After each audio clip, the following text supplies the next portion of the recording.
Hey, what's up guys?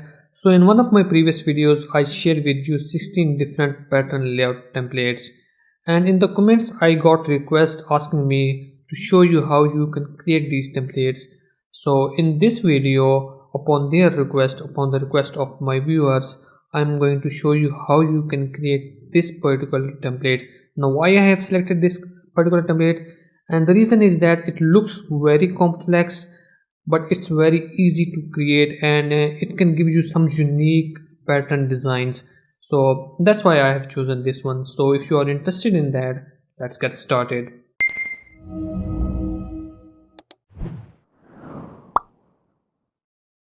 So guys, I'm just going to close this one and I'm going to create a new document, and the size that I have chosen here is 1200 by 1200.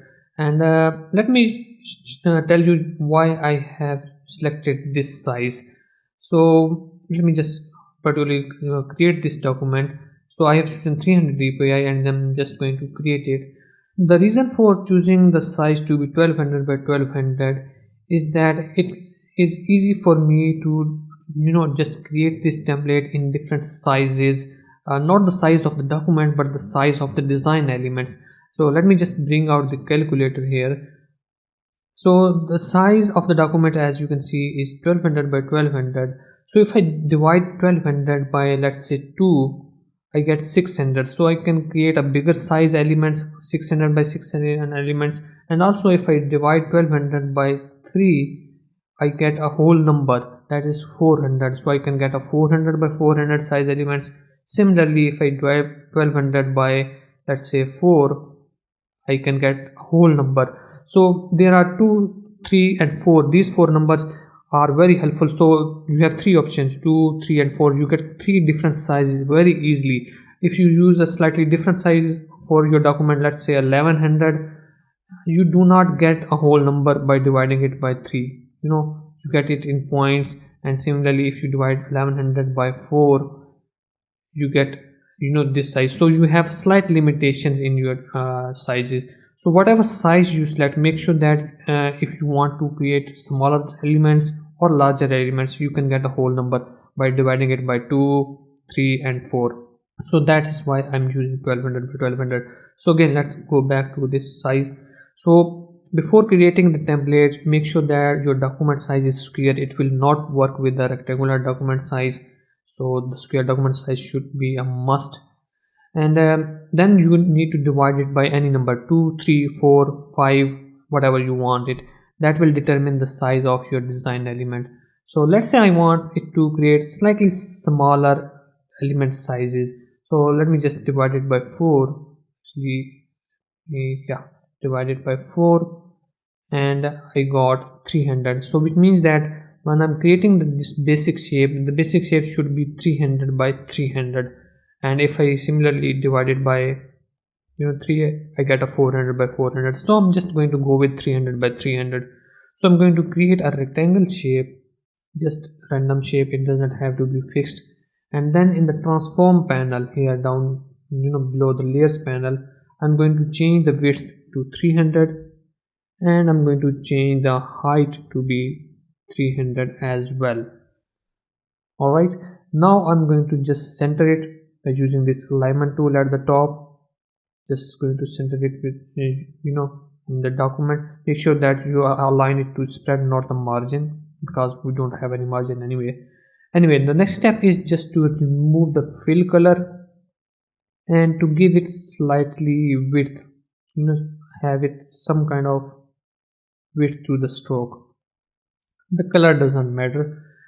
And now that we have this square shape that is actually 300 by 300 size, now we need to convert it into that unique shape. So for that purpose, I'm going to go in the top of my this panel and uncheck this option single radius. So just uncheck it, and now you get all the 4 corners separately, which you can modify it.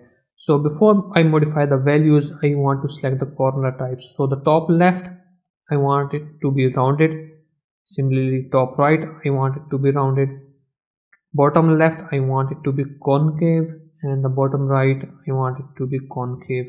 So we are getting somewhere in the design, right? you can see here already on the side on the document and on this shape. The next step is I'm just going to convert these values, each and every value that are currently 25%. I'm going to put 50% for all the 4 values.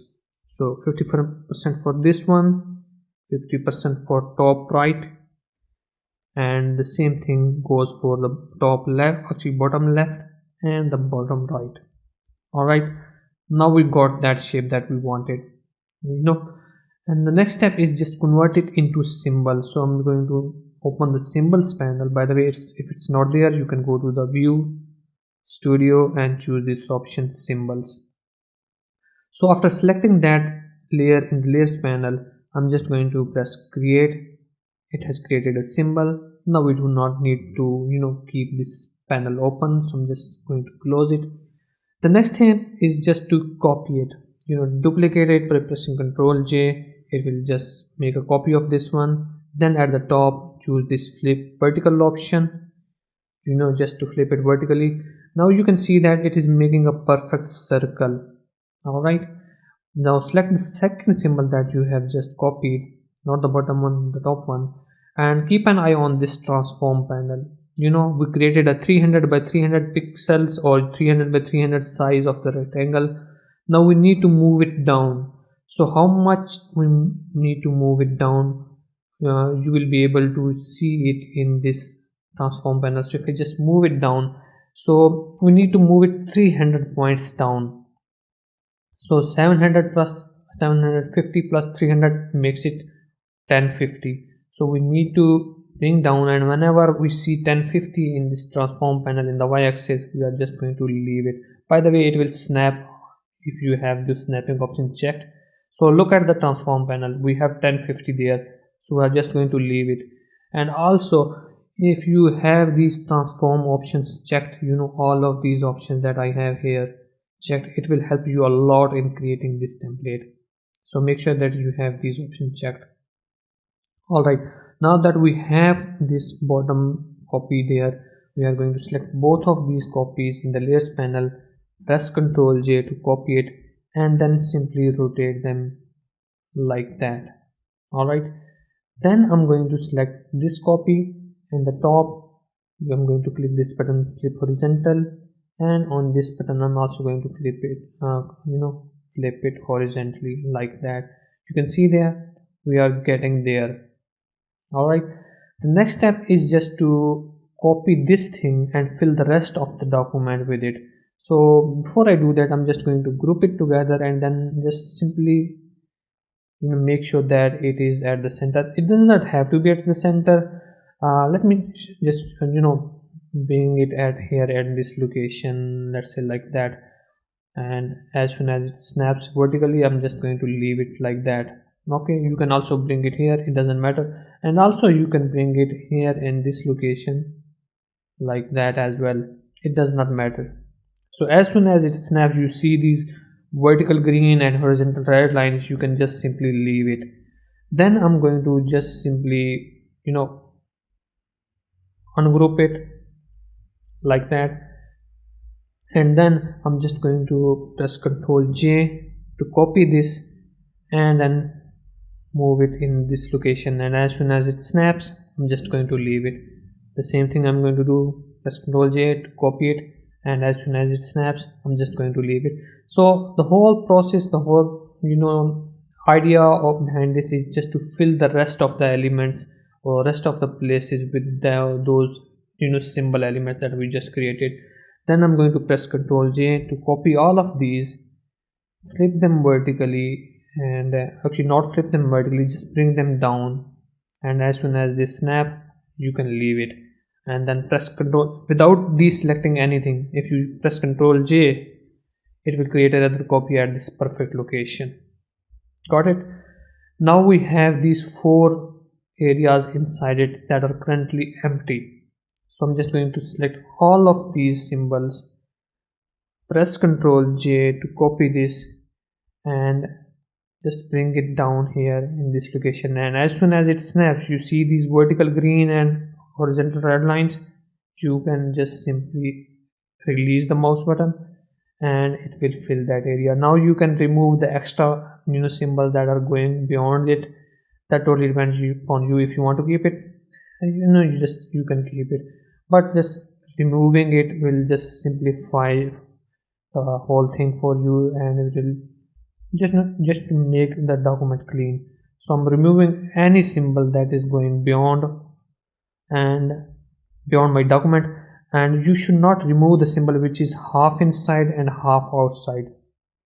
Only remove those symbols which are completely outside. They are not crossing the boundaries, but they are completely outside your document. This is just the cleanup process. Alright guys, now I have cleaned up my document, and now it's time to make it cleaner even in the layers panel. So in the layers panel you have a lot of layers of these symbols.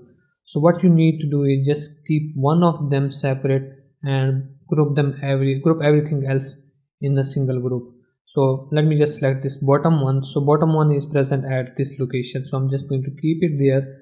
Select the next one and then press shift key and select the top one, and then press Ctrl G to group it so that it is kind of like a neat and clean in the layers panel as well. It's not cluttery. I don't know if cluttery is a word. It's not cluttered.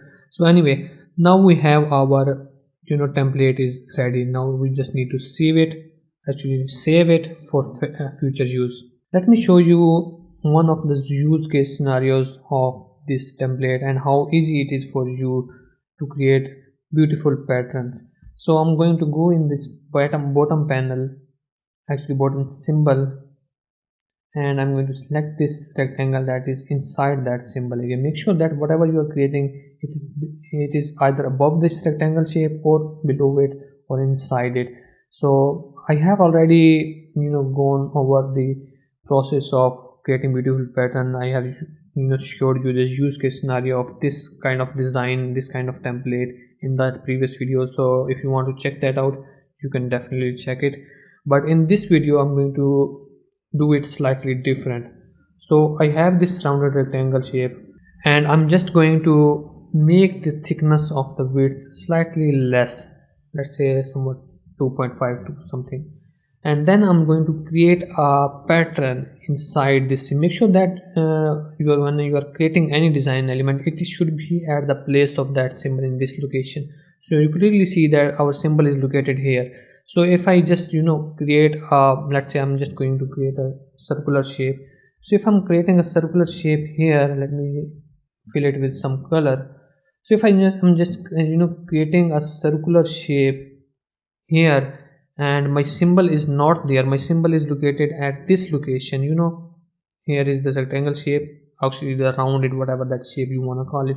So my shape is located here, but the thing that the design element that I'm creating is located here, which is not a good idea. So you need to bring it where your symbol is, where your main shape is. So now you can see that it is being copied everywhere else. So if I just move it here, you can say that it's not getting copied in these areas, which is not a good idea for creating a repeating pattern. So if I make it in this location, then I'm going to get a repeating pattern. Let me just use this same symbol again. So if I just scale it down, you can see that it is going beyond the edges of that shape that we created. And you can use it to create those kind of patterns, but let me show you another use case scenario. So let me just use it, fill a stroke color slightly different, maybe let's say red color or something, and make it slightly thicker like that.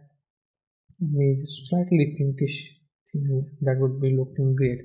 So I have created this circular shape that is above my rectangular shape, but if I just bring it down and make it a child of this one, you see you get a beautiful interesting shape that is not going beyond that particular area, and you can adjust it and use it accordingly as you see fit.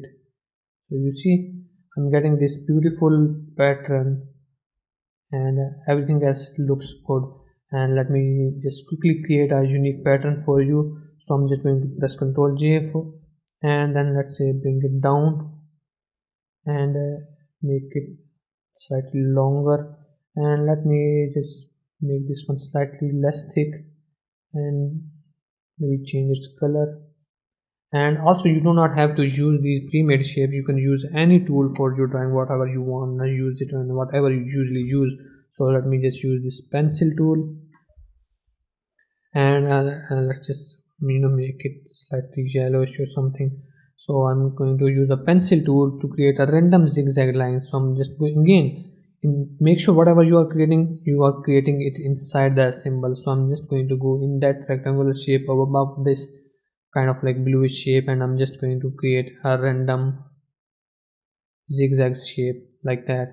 And then I can also create somewhat like that and maybe create some element in this location as well to give me a beautiful pattern. Again, now the pattern is ready. Now if you want to have some kind of background, there are two ways to get a background.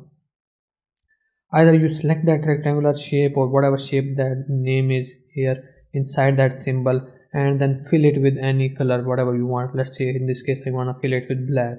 So quickly I got a black shape, and if I do not want any kind of stroke, let me just cancel any stroke.